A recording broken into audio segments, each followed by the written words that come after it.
həmişə uğur olmayacaq. Mən uduzmuşam da, mənə çox yox da deyiblər.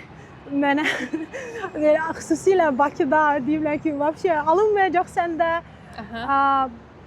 Uşaqlıqda ola bilər ki, mən istərdim bunu xüsusilə hal-hazırda oxuyub əziyyət çəkən tələbə olsun, şagird olsun, onlara vurğulamaq istəyirəm ki, heç zaman ruhdan düşməyin və həmişə özünüzə güvənin. Çünki təəssüf ki, insanlar özgüvəni olmayanda artıq digərlərinə qarşı biraz kritika ilə yanaşırlar.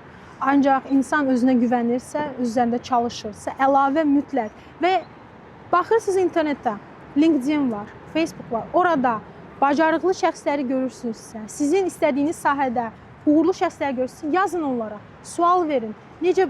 Çünki mən də elə başlamışam. Mən xaricdə olan professorlara da yazmışam, maillər yazmışam. Onun sahəsində mən hal-hazırda bir neçə böyük proyektlərdə çalışıram. Bu uğurun sirri həm də çalışqanlıqdırmı? Yəni belə də inatkarlıqdan başqa?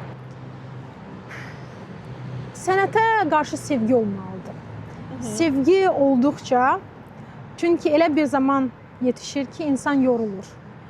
Yox gəldikcə, insanlar səni anlamır, düşünür ki, bu sahənin gələcəyi yoxdur, sən bu sahədə nə işlə məşğul olacaqsan, ailə qurmalısan, sənin ərinə maraqlı olmayacaq.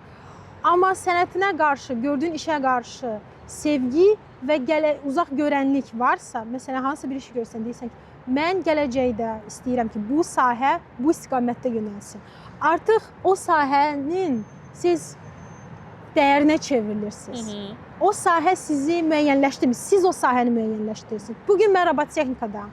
Mən istənilən digər sahədə ola bilərdim, amma mən yenə də bu sahə üzrə hansısa bir yenilik yaradacaqdım. Ona görə insanlar çox vaxt düşünürlər, mən hansı sahəni seçim, bilmirəm, bəlkə bu sahə maraqlıdır. Onlar düşünür ki, o sahə sənə xoşbəxtlik və yaxud dəyər gətirəcək. Heç vaxt elə deyil.